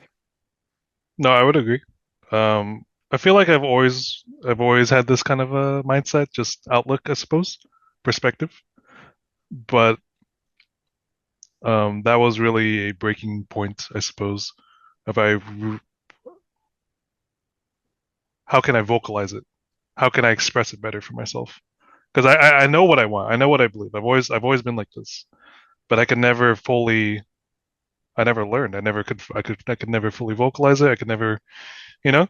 Mm, So that's something I started working on. That's something, that's something I was like, I have to do this. There's just this has to happen. You know, for me, and that was the process of me enjoying my being present and being happy. You know, hmm that's you can't just be like, oh well, yeah, I'll be happy when I get there. No, it has to start now. You have to start working on it for yourself. And I remember I had a million conversations with myself. And again, I always talk to Nina, and some close friends, and I'm just like I owe it to myself, um, my aunt. That's crazy. Even when I say like I even say her name, it's just it makes you like stop. It makes you. Yeah, I just owe it to everyone I care about to just be happy. If any, like, and because I can't be strong. There's no point in being strong if you're not happy. that's well said. Like you're a fool if you don't think that, or yeah. So that became a major priority, or as per just obviously everyone wants to be happy, but some people don't realize maybe sometimes that they're doing things that are making that an uphill battle, you know. Hmm Um, so those are the types of uh, some of the conversations you know, like I said a million times, you have with yourself and others. So this Malta trip's going to be entirely different for you then. And Uh, yeah. look at Malta's freaking beautiful. Oh yeah. Oh The yeah. buildings, the structures, like obviously it was a part of the Roman Empire. I don't know how into Oh history shit! you I are, didn't but know oh yeah, it was. that. We're gonna see some crazy stuff, What man. the heck? All right. It's gonna be amazing. It's gonna be That amazing. sounds yeah. That sounds awesome. That sounds fantastic, actually. Yeah, like like other meets, I would be like, oh, I'll just leave right away. I get back to work. Blah blah blah. Um, but Sheffield, I stayed like an extra 3 days, 4 days, and we were Really? I took a trip to London with Jesus and his family, you Oh know, wow. and we walked around all day, and those are just memories I'll have for the rest of my life, and it hmm was it was a good day. Um, I'll probably remember those like what we did there with Nina and Jesus and his family. Like we ate lunch, we ate dinner together. Um, I got to go just walk around London and just be a local, pretty much, Um, and that's it, man. That's life, man. Like holy shit, like what else can you ask for? That's like a dream. Those are things you like think about when you're young. You're just like, man, I wonder if I'll ever have a reason to be in London and just walking around. You have you think about shit like that. And like when I'm there, I'm just again, I'm present. I'm like, hey, man, this is tight. I love this. I'm like, this is it. This I'm excited to be here. I've had these kind of conversations with Gavin, and we were in Turkey together commentating, but I've been in like the accommodation. This was for Junior Worlds, Oh, and okay, yeah. and in the accommodations weren't amazing, but And he was like, the food, the hotel, and I'm like, dog, I'm having the time of my life. And it's because I am that guy who also like I sometimes tell Gavin, like, this is all an excuse to hang out, fly around the world, eat foods, see cultures you'll never see, meet people, invite them into your life. Some people will stick around just for a few years and you enjoy those few years. Some people stick around for a here on out and just, this is all an excuse, man. This is all just like, what is it if you really think through? It's just you're collecting days together. Yeah. And that's why when I'm at Worlds, every day feels important and every day lasts forever. And I just can't sleep. I go to my hotel room and I don't sleep because I don't want to miss a thing. And I'm notorious for that. Like people see me like, dog, when's the last time you slept? Like, man, I ain't slept in like 3 days, but I can't and I don't mind. I show up, no sleep, and I'm like, let's get back at it. And I don't want to miss nothing. And I love it. And it doesn't, people talk about certain things about like every trip, there's something, there's something that people bring up that they didn't enjoy or whatever. And I'm like, I couldn't have cared less. As Yeah. long as I'm with people, my people, and powerlifters are my people. And like people I know, like I've met you, like, how many times now in like in Yeah. real life podcasts through the years. And we've grown together and I've seen you grown and like we've talked about so much, like we just talked about. So when I see you again, like it's just more of your people and you're just like, hang out, enjoy it.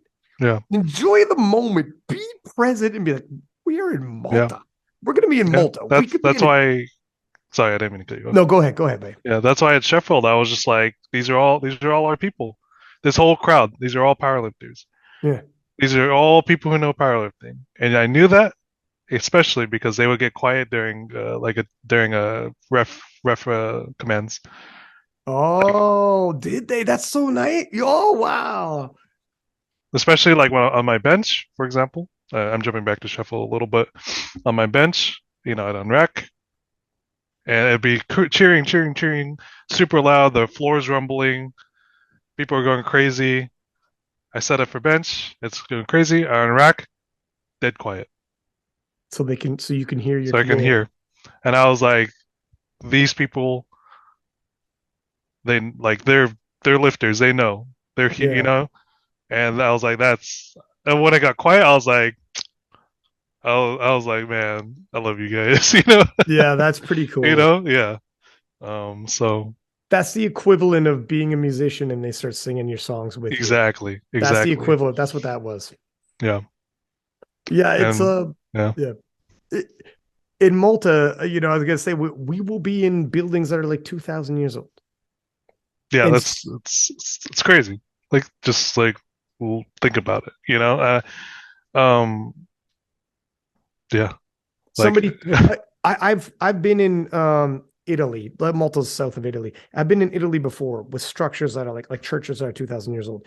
You can run your hand across it and realize somebody like me and you lived 2,000 years ago. They're just like us.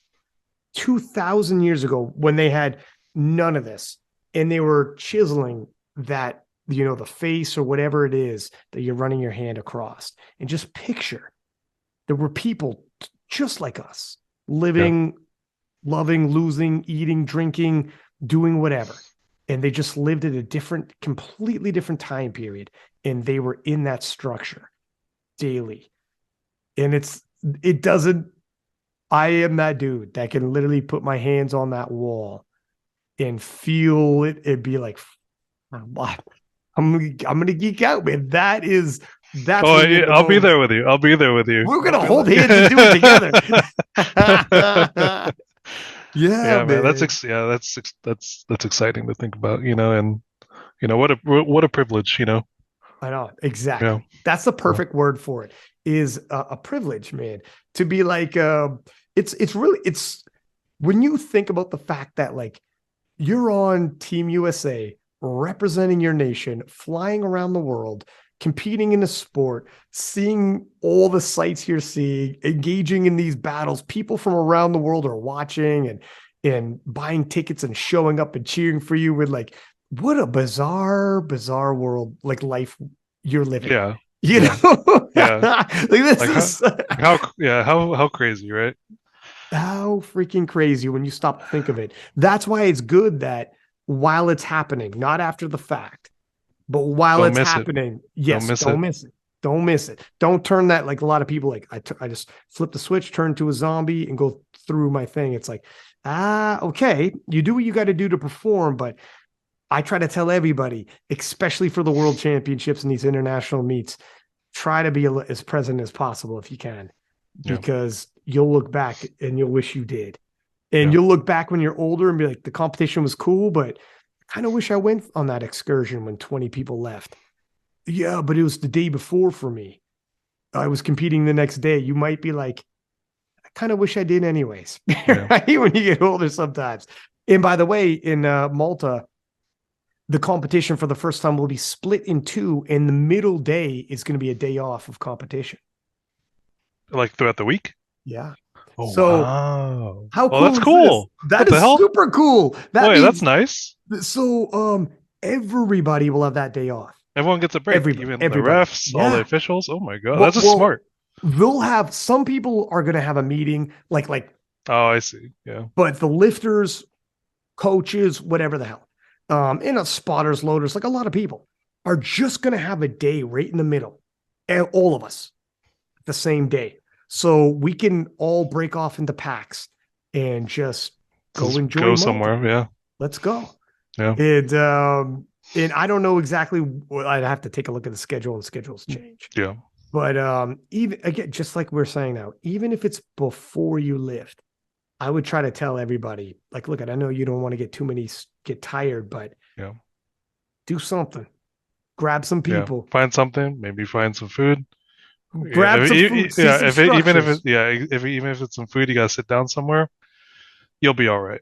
You'll be all right. Like You'll be how all much right. you're, Yeah. if you're young and in your prime, you can walk a little bit and it shouldn't fry you. Yeah. Right? Yeah. Like, although at the PA Nats, when me and Taylor walked to the barbecue, I never heard a young man Oh complain my more about the goodness. steps. He was like, how much further is it? I'm Taylor, man. It's that you guys walk that? We walked it, man. That was like a 10-minute drive.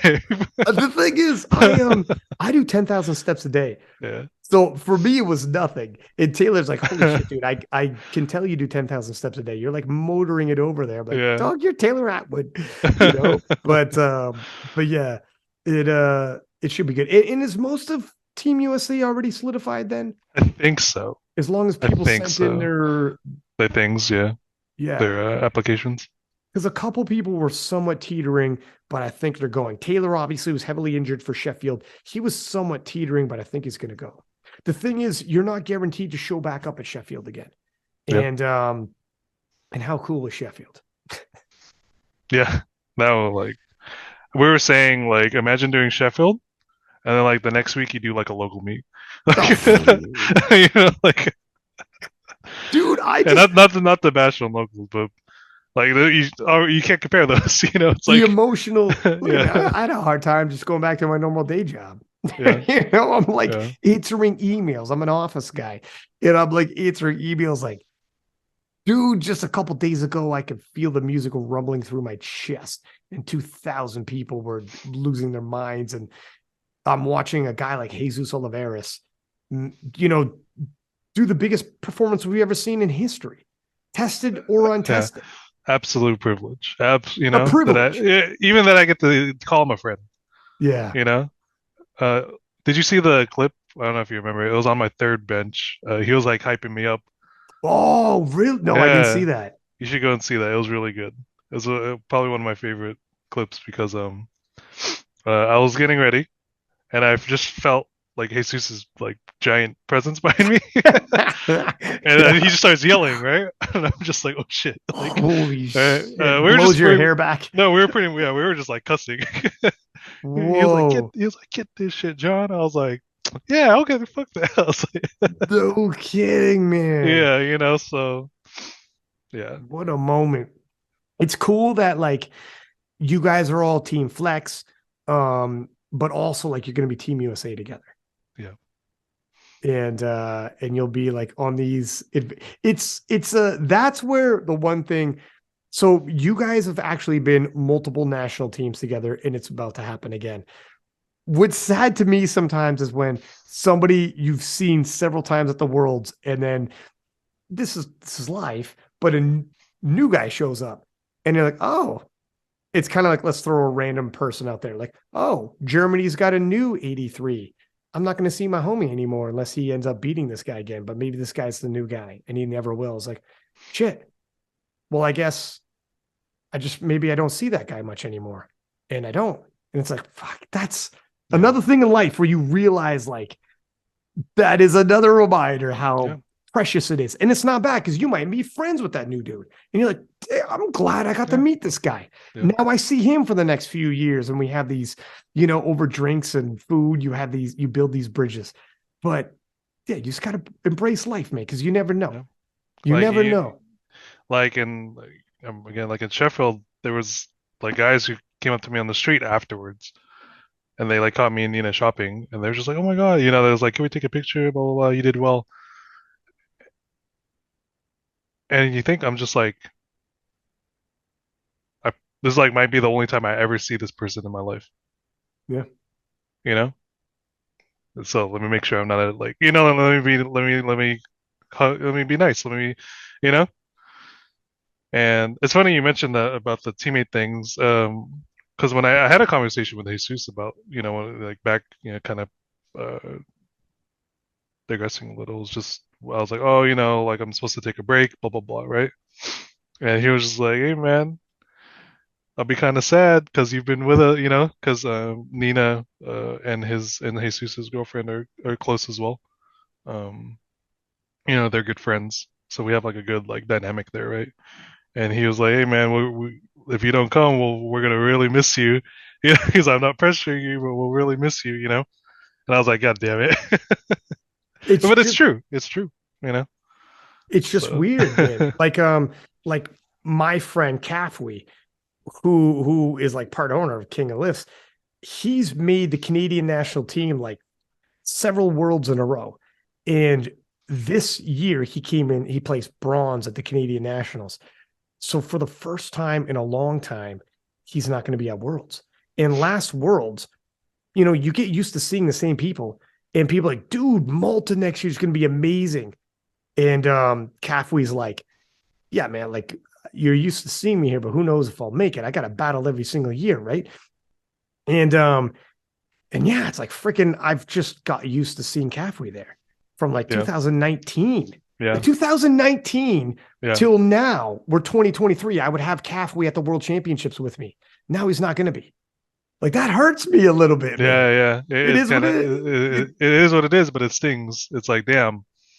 And on the flip Yeah, side, the guys going, there's two Canadian 83s that are going in. They're good guys. Like I'll yeah, get to hang out with them. Like I hung out, one of them's Nick Manners. We hung out in Turkey and like I had a great time hanging out with him. So yeah, there's a double side. Yes, you don't see your friend, but you have an opportunity to meet other people. And you don't let that spoil like kind of like your when you came into Sheffield. You don't let that spoil it. Show up, embrace it. You're gonna meet other people. You're gonna have a great time.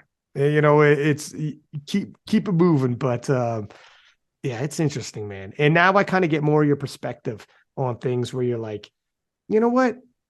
I operate good when I free myself, when I'm just enjoying the moment. And when I'm asking you questions like, what if Russ comes? What if you're like, well, what if none of that happens though?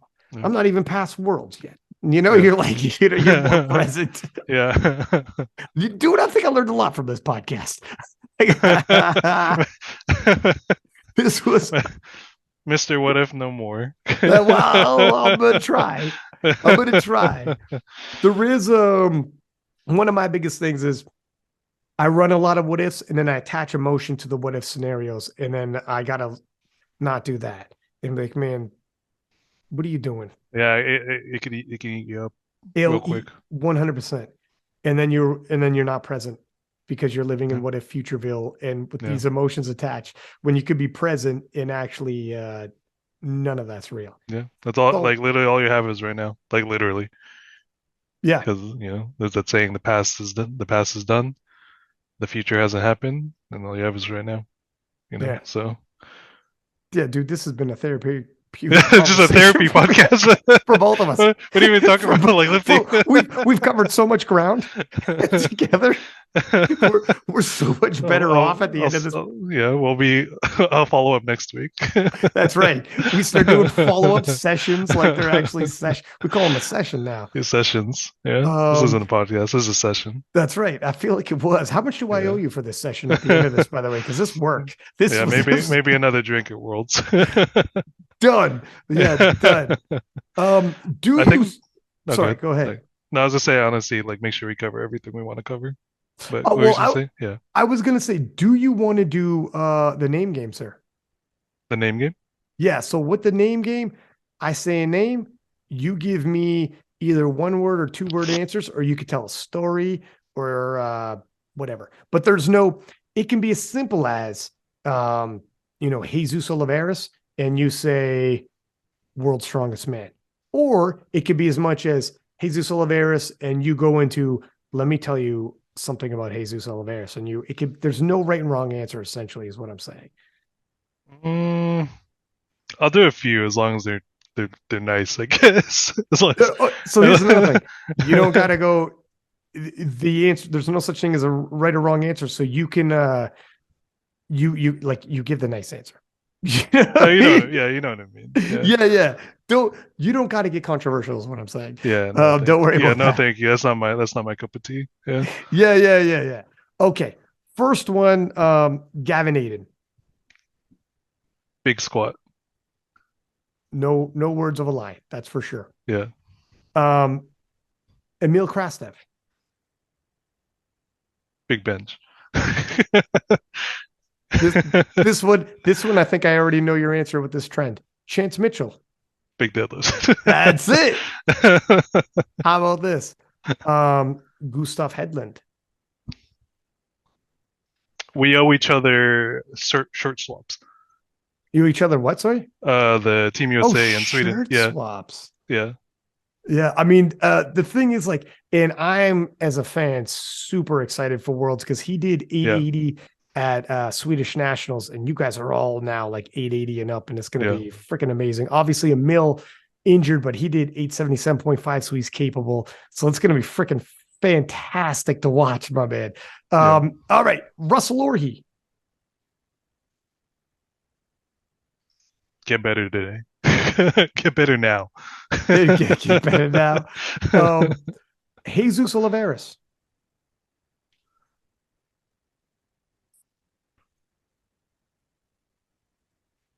Brother from another mother, pretty much. Joey Flex.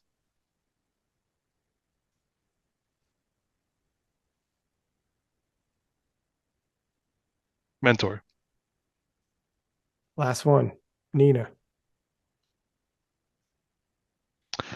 Yeah, I was gonna say something, but then like I couldn't. Say it.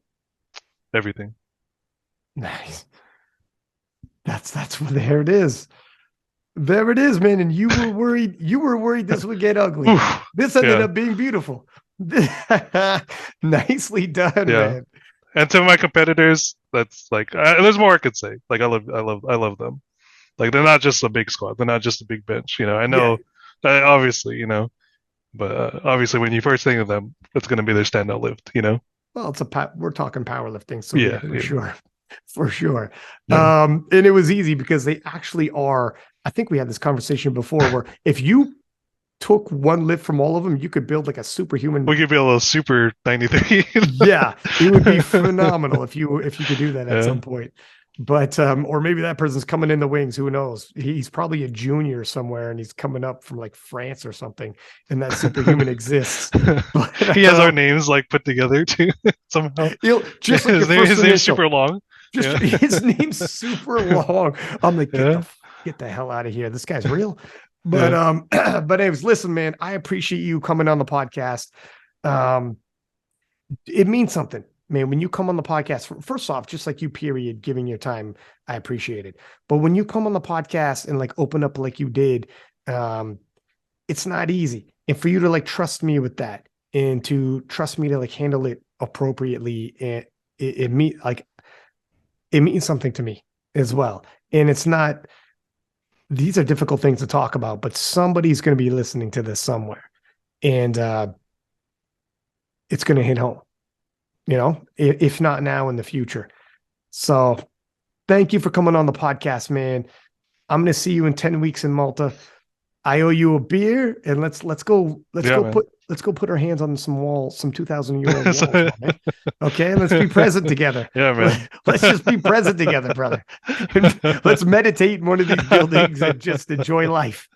Yeah, man. All right, buddy. Talk to you I later. appreciate you. Thank you so much for your time, man. You bet. You bet. And that is all. And everyone listening, please do subscribe. Until next time, 6 up. We are out.